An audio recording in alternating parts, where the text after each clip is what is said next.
Tomorrow, Lancaster and Fort Mill school districts will start up, both with different strategies to keep staff and students protected from the coronavirus. Lana Harris has more on that and what the plans are, because a lot of school districts in session already running into some kinks. Yeah, so these districts are just about to start, but you better believe that they have noticed that others are already dealing with COVID cases and technology failures. But they've laid out their plans and believe that they can open schools safely and smoothly.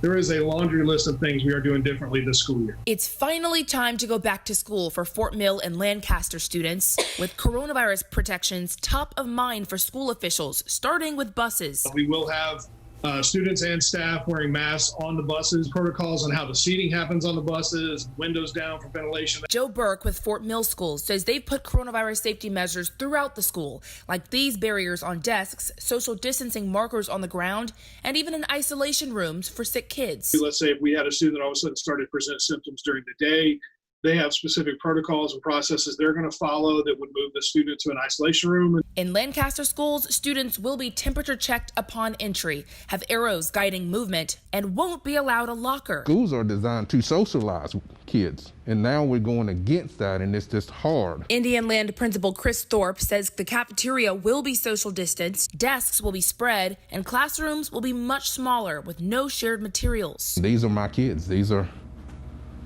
This is my family, and you look at kids as if they're your family, and you want to make sure you've done everything you can. But even with best efforts, surrounding school districts have already had COVID cases and technology issues. Burke says they're not worried yet. Right now, we're feeling like we're at a pretty good starting point, but we're going to continue to watch what's happening to those other districts, and as well as what happens in our district, and make changes as needed. Now, for more on reopening plans for districts in our area, head over to our website, WCNC.com. Lana Harris, WCNC Charlotte.